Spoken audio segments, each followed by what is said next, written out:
रुको, अब बायोलॉजी को रटना बंद करो। नेचर को समझना होता है, याद नहीं करना। बायोलॉजी कहानी है लाइफ की, और आज मैं तुम्हें इजी लैंग्वेज में समझाऊंगा, इसलिए इस वीडियो को पूरा देखो, फिर मजा आ जाएगा। नमस्कार विद्यार्थियों, बोधलॉक में आपका स्वागत है। आज हम एनसीईआरटी के अध्याय पुष्पीय पौधों में जनन को आसान भाषा में समझेंगे। आज के इस गहन अध्ययन का जो हमारा लक्ष्य है ना, वो सिर्फ परीक्षा के लिए रटना नहीं है, बल्कि एक कक्षा के माहौल में विज्ञान के असली कॉन्सेप्ट्स को समझना है। बिल्कुल। हमारे पास एनसीईआरटी की पाठ्य सामग्री है और विभिन्न स्टडी नोट्स और पिछले वर्षों के कुछ बहुत ही महत्वपूर्ण प्रश्न भी हैं। तो हम इन सभी को मिलाकर इस विषय की गहराई में उतरेंगे। और परीक्षा के नजरिए से देखा जाए तो ये अध्याय जितना महत्वपूर्ण है ना, उतना ही तार्किक भी है। मतलब अक्सर बायोलॉजी में चीजों को रटने की कोशिश की जाती है। हाँ, जो कि एक बहुत ही गलत तरीका है। एकदम सही कह रही आप। अगर हम हर प्रक्रिया के पीछे के क्यों और कैसे को समझ लें, तो ये विषय बहुत सीधा लगने लगता है। पुष्पीय पौधों का जनन कोई रैंडम प्रक्रिया नहीं है। बिल्कुल नहीं। बल्कि ये प्रकृति का एक बहुत ही सुविचारित और क्रमबद्ध डिजाइन है। आज का हमारा उद्देश्य इसी तार्किक दृष्टिकोण को अपनाना है। तो शुरुआत फूलों की संरचना से करते हैं। अगर हम एक टिपिकल एंजियोस्पर्म मतलब पुष्पीय पौधे के फूल को देखें, तो ऐसा लगता है जैसे प्रकृति ने इसे बहुत सी परतों में सुरक्षित रखा है। हाँ, कई परतों में। मान लीजिए कि हम एक बोर्ड पर फूल का चित्र बना रहे हैं। बाहर से अंदर की तरफ आते हुए इसमें 4 मुख्य हिस्से या जिन्हें हम फ्लोरल व्हर्ल्स कहते हैं, वो होते हैं। ध्यान दीजिएगा, 4 मुख्य हिस्से। हाँ, तो सबसे बाहर जो हरी पत्तियों जैसा हिस्सा दिखता है उसे कैलिक्स या बाह्य दल कहते हैं। उसके ठीक अंदर जो रंग बिरंगी पंखुड़ियां होती हैं वो करोला या दलपुंज है, जो कीटों को आकर्षित करती हैं। बिल्कुल। फिर अंदर की तरफ एंड्रूशियम और एकदम बीच में गाइनीशियम होता है। इन 4 हिस्सों को हम उनके काम के आधार पर 2 स्पष्ट श्रेणियों में बांट सकते हैं। कैलिक्स और करोला मुख्य रूप से सहायक अंग हैं। Accessory organs. जी हाँ, एसेसरी ऑर्गन्स। उनका काम अंदर के नाजुक अंगों की सुरक्षा करना और परागण के लिए कीटों को आकर्षित करना है। वे जनन की प्रक्रिया में सीधे तौर पर कोई निर्माण नहीं करते। तो असली जनन प्रक्रिया कहाँ होती है? असली जनन प्रक्रिया एंड्रोशियम और गाइनोशियम में होती है। एंड्रोशियम फूल का नर जनन अंग है, जो स्टेमेन यानी पुंकेसर से बना होता है। और इस स्टेमेन को अगर ध्यान से देखें तो इसमें एक लंबी डंडी होती है जिसे फिलामेंट कहते हैं। हाँ, और इसके ऊपरी सिरे पर एक फूला हुआ हिस्सा होता है जिसे एंथर या परागकोश कहते हैं। और एकदम बीच में जो मादा जनन अंग सुरक्षित रखा गया उसे गाइनोशियम या पिस्टिल कहते हैं। इसे भी हम 3 हिस्सों में बांट सकते हैं। बिल्कुल। सबसे ऊपर एक प्लेटफॉर्म जैसा हिस्सा है जिसे स्टिग्मा कहते हैं, जो पराग कणों के लिए एक लैंडिंग पैड का काम करता है, जहां परागकण आकर गिरते हैं। हाँ, फिर एक लंबी नली जैसी स्टाइल है और सबसे नीचे फूला हुआ हिस्सा ओवरी या अंडाशय है। बोर्ड परीक्षा में अक्सर ये सीधा सवाल आता है कि फूल के मुख्य जनन अंग कौन से हैं। तो ये याद रखना बहुत जरूरी है विद्यार्थियों कि एंड्रोशियम और गाइनोशियम ही मुख्य जनन अंग हैं। अब जब संरचना स्पष्ट हो गई है तो ये समझना जरूरी है कि इन अंगों के अंदर असल में हो क्या रहा है। सबसे पहले नर युग्मक के बनने की प्रक्रिया को देखते हैं। इसे माइक्रोस्पोरोजेनेसिस या लघु बीजाणु जनन कहा जाता है। इसकी एनसीईआरटी परिभाषा बहुत महत्वपूर्ण है। बिल्कुल। इसे आसान भाषा में ऐसे समझा जा सकता है कि एंथर के अंदर कुछ खास कोशिकाएं होती हैं जिन्हें डिप्लॉइड माइक्रोस्पोर मदर सेल या पीएमसी कहते हैं। पीएमसी? हाँ, इन कोशिकाओं में एक प्रकार का विभाजन होता है जिसे मियोसिस या अर्धसूत्री विभाजन कहते हैं। जब एक पीएमसी बनती है तो वो 4 नई कोशिकाएं बनाती हैं जो आपस में जुड़ी रहती हैं। और इन्हें ही हम हैप्लॉइड माइक्रोस्पोर्स का टेट्राड कहते हैं। एकदम सही। अगर हम इसे थोड़ा व्यवहारिक नजरिया दें तो जब ये कोशिकाएं इतनी तेजी से विभाजित हो रही हैं और एक छोटे से एंथर के अंदर विकसित हो रही हैं, तो इन्हें बहुत सारी ऊर्जा और पोषण की जरूरत होती होगी। जाहिर सी बात है। बिना सही पोषण की ये कोशिकाएं जीवित नहीं रह सकती। तो इतने छोटे से हिस्से में इन्हें ये पोषण कहाँ से मिलता है? ये एक बहुत ही प्रासंगिक सवाल है और परीक्षा के लिए भी बहुत महत्वपूर्ण है। एंथर की दीवारों में 4 अलग अलग परतें होती हैं। अच्छा। इनमें से जो सबसे अंदर की परत है, जो सीधे इन विकासशील कोशिकाओं के संपर्क में होती हैं, उसे टपेटम कहते हैं। टपेटम? हाँ, इस टपेटम का मुख्य काम ही इन विकासशील परागकणों को भरपूर पोषण देना है। इसके साथ ही ये कुछ जरूरी एंजाइम्स और हार्मोन भी बनाती है, जो परागकणों के सही विकास के लिए आवश्यक है। तो अगर परीक्षा में टपेटम का कार्य पूछा जाए तो उत्तर है विकासशील परागकणों को पोषण प्रदान करना। बिल्कुल सटीक। जब ये परागकण पूरी तरह से विकसित हो जाते हैं तो इनकी संरचना भी किसी चमत्कार से कम नहीं लगती। मान लीजिए हम एक परागकण को माइक्रोस्कोप के नीचे देख रहे हैं, तो क्या दिखता है? इसकी 2 स्पष्ट परतें दिखाई देती हैं। बाहर वाली परत को एक्साइन कहते हैं और अंदर वाली को इंटाइन। यहाँ एक विशेष रसायन का जिक्र आता है, स्पोरोपोलिनिन, जिससे यह बाहरी परत बनी होती है। स्पोरोपोलिनिन प्रकृति के सबसे मजबूत और प्रतिरोधी कार्बनिक पदार्थों में से एक है। सबसे मजबूत? हाँ, ये कोई साधारण आवरण नहीं है। इसके होने का सीधा मतलब ये है कि परागकण अत्यधिक उच्च तापमान सह सकता है और तेज से तेज एसिड या एंजाइम भी इसे नष्ट नहीं कर सकते। बिल्कुल। और इसी जैविक कवच की वजह से हमारे पास लाखों साल पुराने पौधों के परागकण आज भी जीवाश्म के रूप में बिल्कुल सुरक्षित मिलते हैं। ये पर्यावरण के हर खतरे से नर युग्मक को बचाता है। लेकिन यहाँ एक उलझन पैदा होती है। अगर ये एक्साइन की परत इतनी मजबूत है कि इसे कुछ भी भेद नहीं सकता, तो निषेचन के समय परागकण के अंदर से परागनली बाहर कैसे निकलेगी? उसे तो अंदर ही फंस जाना चाहिए। हाँ, पर प्रकृति ने इसका बहुत ही सटीक उपाय किया है। एक्साइन की परत पूरी तरह से लगातार नहीं होती। अच्छा, उसमें जगह होती है? हाँ, इसमें कुछ छोटी छोटी जगह होती हैं जहां स्पोरोपोलिनिन अनुपस्थित होता है। इन छोटे छिद्रों को जर्म पोर्स कहते हैं। Germ pores. जब समय आता है तो परागनली इन्हीं छिद्रों से होकर बाहर निकलती है। और वो जो अंदर की परत है, इंटाइन? हाँ, इंटाइन काफी पतली और लगातार होती है, जो सेल्यूलोज और पेक्टिन से बनी होती है। और परागकण के अंदर की कोशिकाओं की स्थिति क्या होती है? जब एक परागकण पूरी तरह से परिपक्व होता है तो उसमें 2 अलग-अलग तरह की कोशिकाएं होती हैं। एक बड़ी और एक छोटी। बिल्कुल। एक काफी बड़ी कोशिका होती है जिसे वेजिटेटिव सेल कहते हैं, जिसका मुख्य काम भोजन जमा करके रखना है। और दूसरी कोशिका बहुत छोटी होती है जो इस बड़ी कोशिका के तरल पदार्थ में तैरती रहती है। इसे जेनरेटिव सेल कहते हैं। यही छोटी कोशिका आगे चलकर 2 नर युग्मक बनाती है। हाँ, और परीक्षा के लिए टपेटम और स्पोरोपोलिनिन के कार्य बहुत ही ज्यादा पूछे जाने वाले विषय हैं। नर युग्मक और उसके जैविक कवच की बात तो हो गई।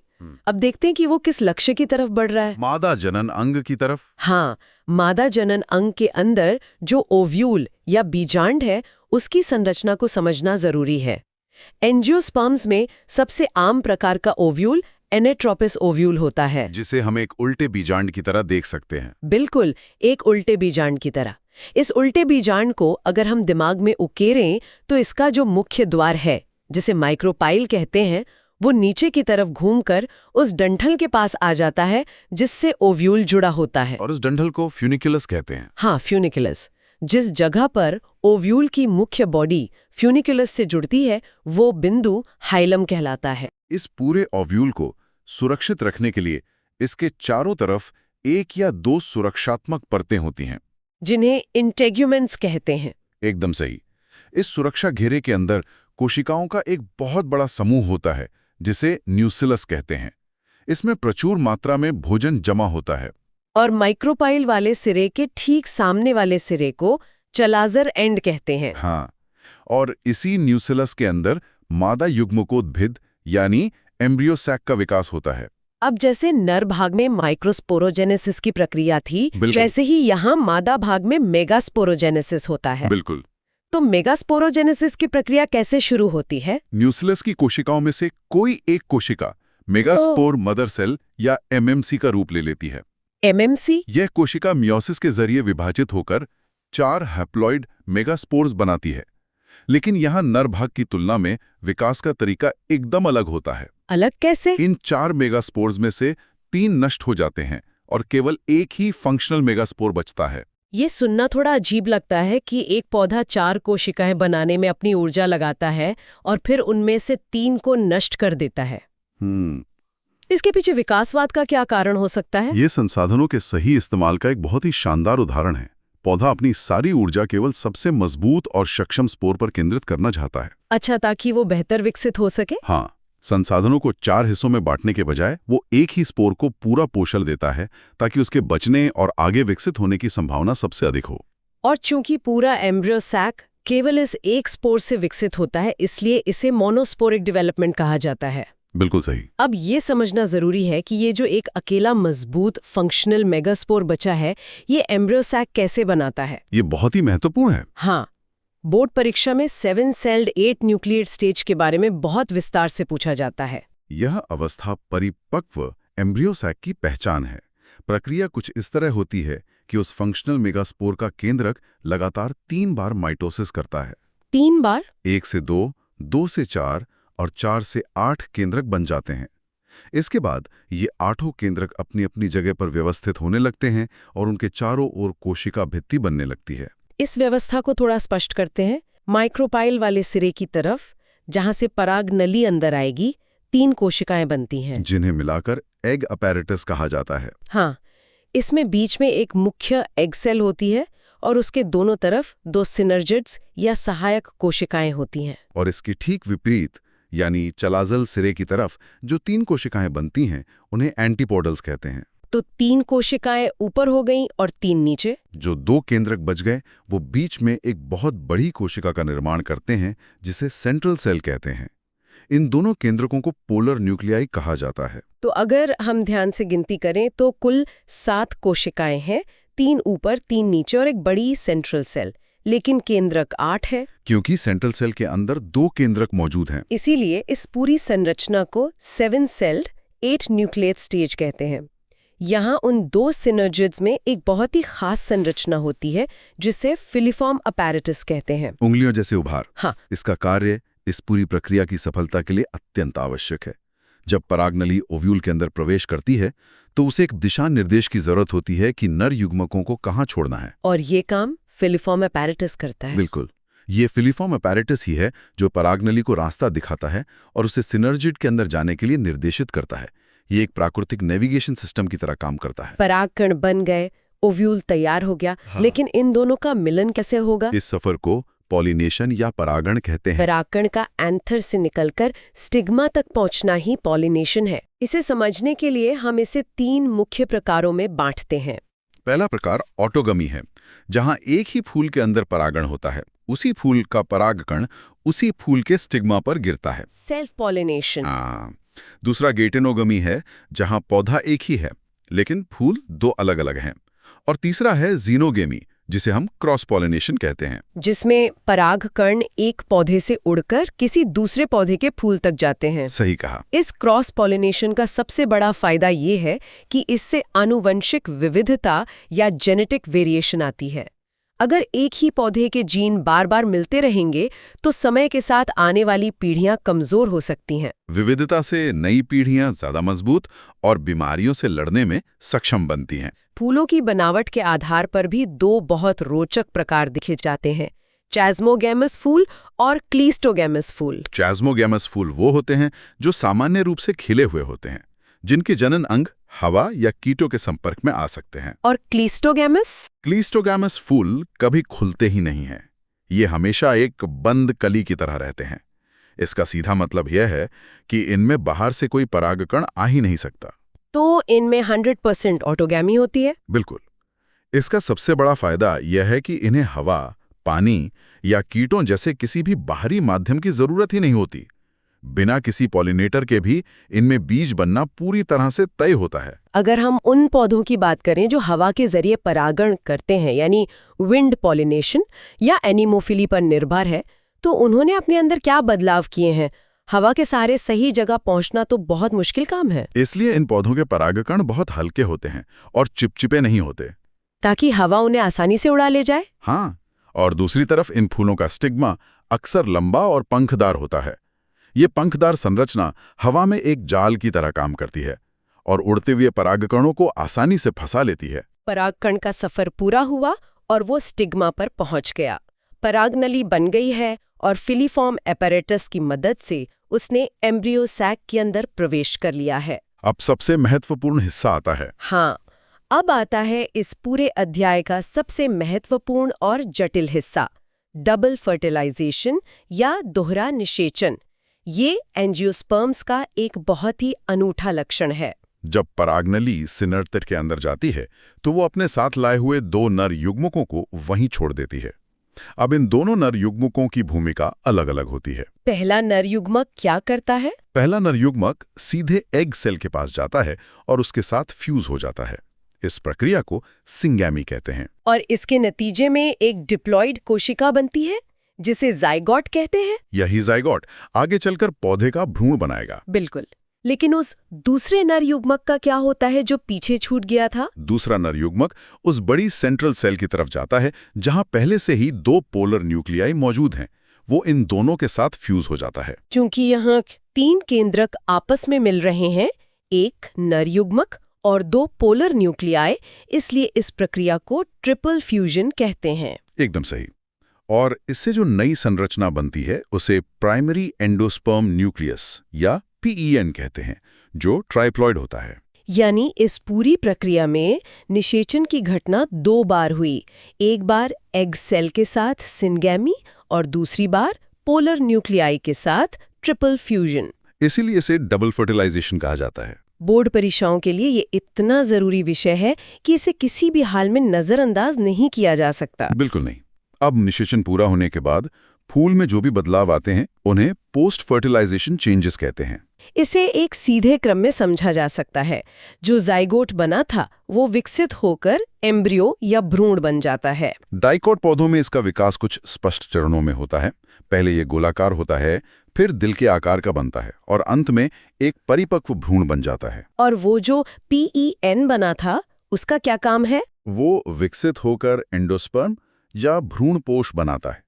यहाँ एक बहुत ही ध्यान देने वाली बात यह है कि एंडोस्पर्म का विकास हमेशा एम्ब्रियो के विकास से थोड़ा पहले शुरू हो जाता है। ऐसा क्यों? ऐसा इसलिए क्योंकि एंडोस्पर्म का मुख्य काम ही विकासशील भ्रूण को पोषण देना है।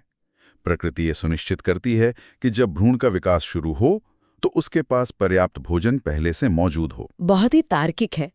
इसके साथ ही जो पूरा का पूरा ओव्यूल था वो बीज में बदल जाता है और जो बाहर की ओवरी थी वो विकसित होकर फल बन जाती है। ये तो हुई एक सामान्य प्रक्रिया। लेकिन प्रकृति में हमेशा कुछ अपवाद होते हैं। कुछ ऐसे पौधे हैं जो जनन के इन सामान्य नियमों को दरकिनार कर देते हैं, जैसे कि एपोमिक्सिस, पॉलीएम्ब्रियोनी और पार्थेनोकार्पी। ये तीनों ही प्रक्रियाएं बहुत दिलचस्प हैं। एपोमिक्सिस का सीधा मतलब है बिना निषेचन के बीज का बन जाना। यह एक तरह का अलैंगिक जनन है जो देखने में बिल्कुल लैंगिक जनन जैसा लगता है। कृषि क्षेत्र में ये बहुत काम आ सकता है। फलों में यह बहुत आसानी से देखा जा सकता है। और पार्थेनोकार्पी वो प्रक्रिया है जहां फल तो बनता है लेकिन बिना निषेचन के। इसका सबसे सीधा असर ये होता है कि ऐसे फलों में बीज नहीं होते। बाजार में मिलने वाले बिना बीज वाले अंगूर या केले इसी तकनीक का प्राकृतिक या कृत्रिम उदाहरण है। अब चूंकि हमने पूरे अध्याय के हर एक हिस्से को समझ लिया है तो परीक्षा की दृष्टि से एक त्वरित रिवीजन बहुत जरूरी है। तो चलिए तेजी से परीक्षा के लिए 5 सबसे जरूरी सवालों का रिवीजन कर लेते हैं। पहला प्रश्न जो बार बार पूछा जाता है, एक परिपक्व एंजियोस्पर्म भ्रूणकोश या एम्ब्रियो सैक का 7 सेल्ड 8 न्यूक्लिएट चित्र और उसका विस्तार से वर्णन। और दूसरा प्रश्न माइक्रोस्पोरोजेनेसिस और मेगास्पोरोजेनेसिस के बीच का अंतर। तीसरा बहुत ही महत्वपूर्ण प्रश्न डबल फर्टिलाइजेशन की प्रक्रिया और उसके महत्व पर बनता है। चौथा टेपिटम के कार्य और स्पोरोपोलिन की विशेषताएं। और पांचवा प्रश्न क्लाइस्टोगैमस और चाइज्मोगैमस फूलों के बीच का अंतर। ये वो सवाल हैं जो परीक्षा में अक्सर बड़े अंकों के लिए आते हैं। परीक्षा में असर्शन रीजन वाले प्रश्न भी बहुत आते हैं। एक उदाहरण देखते हैं। हाँ, असर्शन या कथन है पॉलन ग्रेन्स को जीवाश्मों के रूप में अच्छी तरह से संरक्षित किया जा सकता है। और रीजन या कारण है पॉलन ग्रेन्स की बाहरी परत एक्साइन स्पोरोपोलेनिन की बनी होती है जो बहुत अधिक प्रतिरोधी कार्बनिक पदार्थ है। अगर हम इन दोनों वाक्यों का विश्लेषण करें तो कथन पूरी तरह सही है कि परागकण जीवाश्म के रूप में संरक्षित रहते हैं। और उसका कारण भी बिल्कुल सटीक है कि ये स्पोरोपोलेनिन की वजह से होता है। यानी ए और आर दोनों सही हैं और आर ए का सही स्पष्टीकरण है। बिल्कुल। श्रोताओं के सोचने के लिए यहाँ एक दिलचस्प सवाल है। जरा विचार करें, अगर वैज्ञानिक एपोमिक्सिस यानी बिना फर्टिलाइजेशन के बीज बनने की तकनीक को गेहूं या मक्का जैसी हमारी सभी प्रमुख कृषि फसलों में सफलतापूर्वक लागू कर दे तो इससे क्या होगा? ये एक बहुत बड़ा बदलाव ला सकता है। हाँ, इससे किसानों की हर साल नए और महंगे हाइब्रिड बीज खरीदने की समस्या हमेशा के लिए खत्म हो सकती है, क्योंकि अपोमिक्टिक बीजों में संकर गुण पीढ़ी दर पीढ़ी ज्यों के त्यों बने रहते हैं। इस संभावना पर और इसके कृषि क्षेत्र पर पड़ने वाले प्रभाव पर जरूर विचार करें। बिल्कुल विचार करना चाहिए। रिवीजन ही सफलता की कुंजी है।